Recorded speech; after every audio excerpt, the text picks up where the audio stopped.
So, what do you know about this place? They told me it used to be a prison for youth. Yeah, for underages.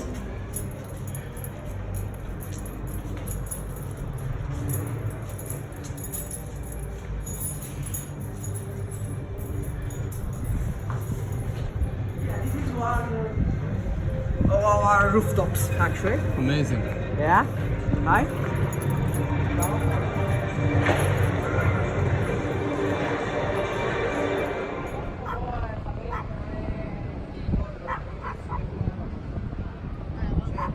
I am Valerio and I am an activist from this place, the SCUGNIZZO Liberato, which was first built in the beginning of the 17th century.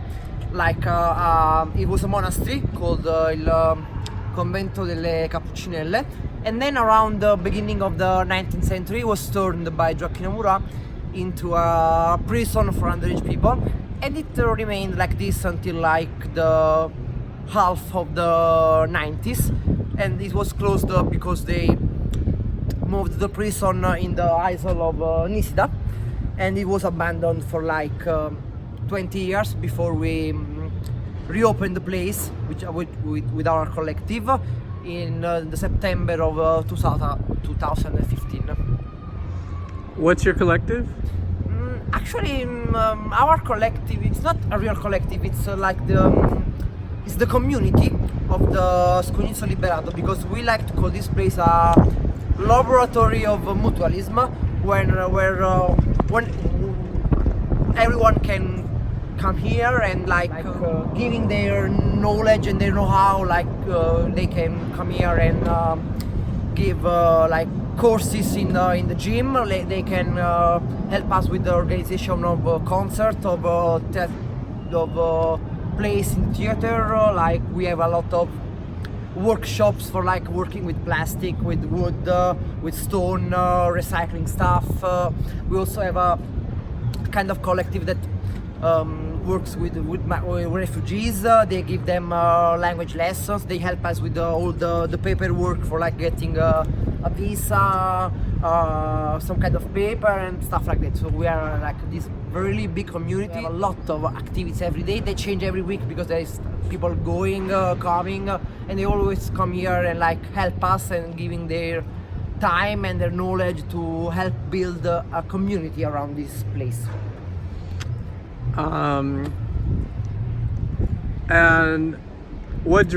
how did you get control of the place after it was abandoned for so long?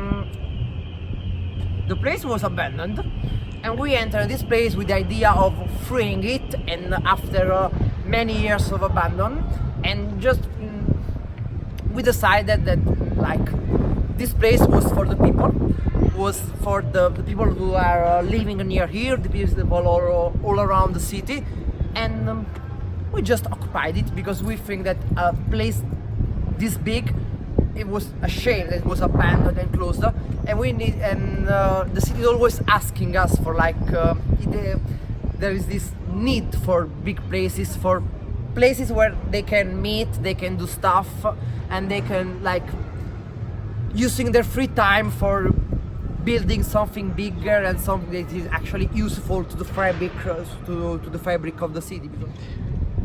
So you have a good response from the city government and yeah, the city government basically let us be here because they get the former possession of the place from the state, and they don't actually kick us out. So they are basically okay with with us being there, but we are completely self-funded.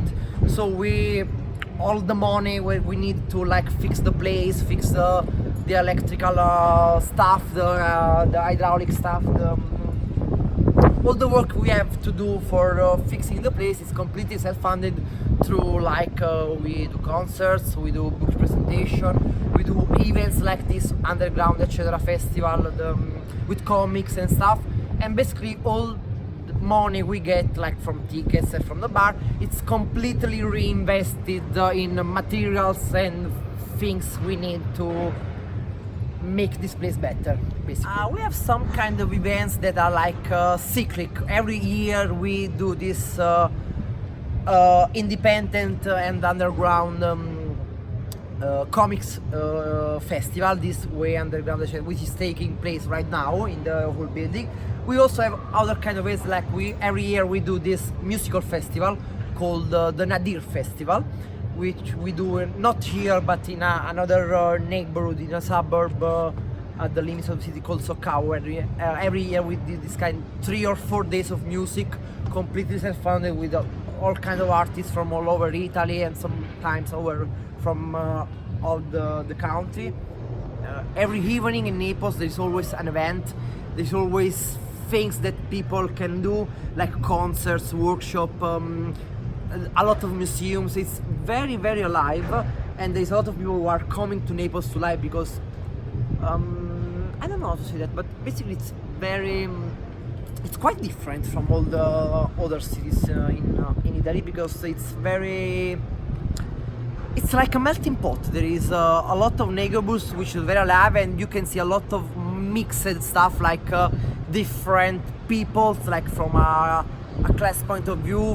There are a lot of refugees in here, there are a lot of migrants from second generation and stuff like that, and they always live together in a very, I don't know how to say, harmonic way, and there is very mixed, and there is a lot of stuff to do, and it's like I don't know, I just like to live here and I have the pleasure to enjoy all the stuff we do in the city. There is a lot of political activities, there are a lot of centers like this, there are a lot of laboratories, a lot of collectives, and it's quite astonishing because there is always something to do in Naples.